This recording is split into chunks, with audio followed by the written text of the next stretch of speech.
Assalamualaikum warahmatullahi wabarakatuh. Salam sejahtera bagi kita semua. Kami dari kelompok 4 akan menjelaskan mengenai chapter 6, yaitu tentang OpenStack Networking. Anggota kelompok kami terdiri dari 5 orang anggota, yaitu Devina Citra Felicia, Indah Kusmaningrum, Muhammad Hafiz Zidan, Putri Amelia, dan Rafli Dava Pratama.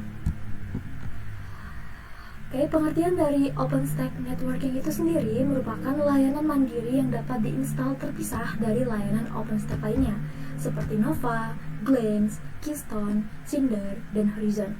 Nah, layanan ini dapat berjalan di suatu node atau dibagi di beberapa host untuk meningkatkan ketahanan. OpenStack Networking menggunakan Neutron Server untuk menyediakan API yang memproses permintaan melalui plugin jaringan. Pengguna dapat mengatur konektivitas jaringan di cloud, sementara operator dapat mengoptimalkan teknologi jaringannya. Layanan ini juga memerlukan database untuk menyimpan konfigurasi jaringan. Selanjutnya ada komponen-komponen penting di dalam OpenStack Networking, diantaranya yaitu tenant network, fiber optic Ethernet, router, VNIC atau VNIC, security group, dan juga floating IP address. Nah, di sini ditampilkan arsitektur dari Neutrons. Selanjutnya akan dijelaskan oleh rekan saya.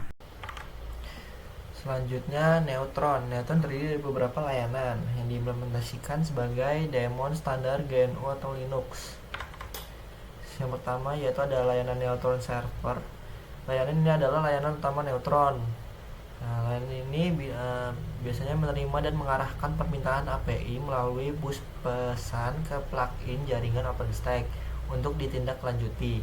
Yang kedua ada Neutron Open vSwitch Agent, menerima perintah dari Neutron Server dan mengirimkannya ke Open vSwitch atau OVS untuk dieksekusi. Agent ini menggunakan perintah GNU atau Linux lokal untuk pengelolaan OVS. Yang ketiga ada Neutron I3 Agent, menyediakan fungsi routing dan network address translation atau NAT menggunakan teknologi standar GNU atau Linux seperti Linux Routing dan Network Namespace.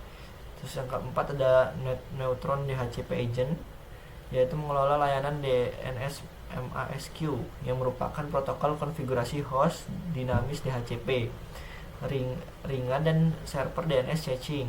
Selain itu, Neutron DHCP Agent juga memulai proxy untuk server metadata.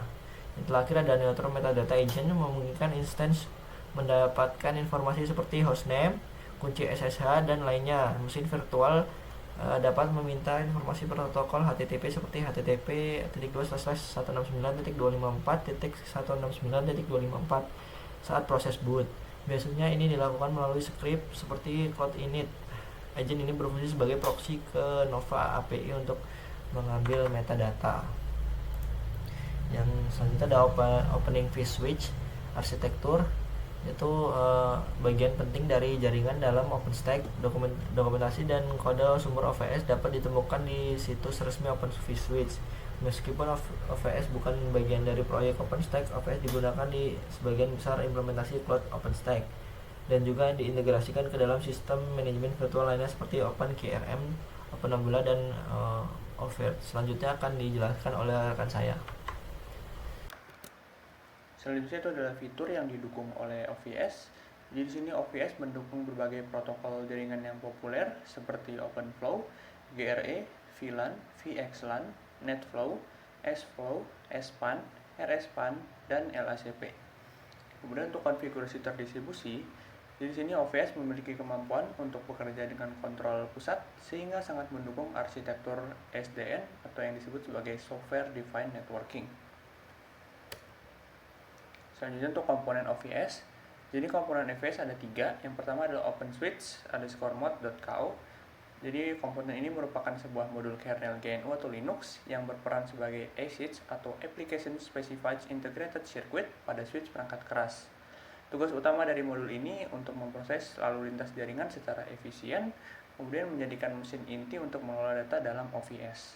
Kemudian yang kedua ada OVS vSwitch D.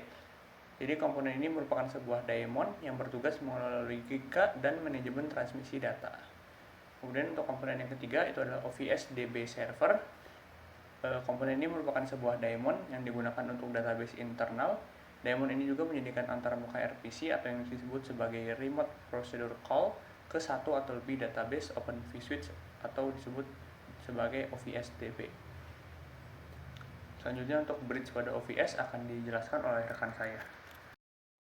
Pembahasan selanjutnya yaitu bridge pada OVS, di mana terdapat 3 bridge, yaitu integration bridge, di mana bridge ini ada di setiap node dan berfungsi sebagai switch virtual tempat semua kartu jaringan virtual atau VNIC dari mesin virtual terhubung. OVS Neutron Agent secara otomatis membuat integration bridge ini. Lalu selanjutnya ada external bridge, di mana bridge ini digunakan untuk menghubungkan jaringan virtual internal dengan jaringan eksternal. Dalam contoh ini, antarmuka fisik ATH1 terhubung ke bridge ini. Lalu bridge yang terakhir ada tunnel bridge, di mana bridge ini adalah switch virtual seperti integration bridge, tapi digunakan untuk menghubungkan endpoint, GRE, dan VXLAN tunnel. Dalam contoh ini, bridge menghubungkan node dengan alamat IP 10.0.2.15 ke dua node lainnya, dengan alamat IP 10.0.2.20 dan 10.0.2.30. Dalam contoh tersebut, GRE tunnel digunakan.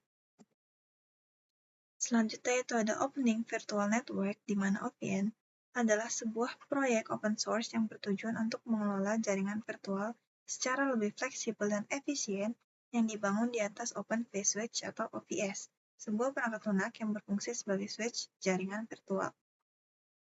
Baik, yang selanjutnya yaitu arsitektur OVN. Yang pertama, logical network. OVN membuat jaringan logis yang mencakup logical switch, mirip dengan switch virtual, logical routers, dan logical ports, atau interface untuk menghubungkan mesin virtual ke jaringan logis. Yang kedua ada physical network. OVN berjalan di atas jaringan fisik yang diatur oleh Open vSwitch atau OVS. Paket data dikonvensi antara jaringan logis dan fisik. Selanjutnya yang ketiga ada database OVN. Yang pertama Northbound Database atau NBDB, yaitu tempat aplikasi atau pengguna mendefinisikan jaringan logis. Yang kedua Southbound Database atau SBDB, tempat informasi operasional untuk implementasi jaringan logis diterjemahkan ke level perangkat fisik atau Open vSwitch. Yang keempat ada Controller of OVN, terbagi menjadi dua. Yang pertama yaitu Node Controller, bertanggung jawab untuk menerjemahkan konfigurasi dari NBDB ke SBDB. Yang kedua ada Local Controller, yaitu berjalan di setiap host, mengelola implementasi jaringan di level lokal menggunakan Open vSwitch. Mungkin cukup sekian dari kelompok kami. Saya akhiri. Wassalamualaikum warahmatullahi wabarakatuh.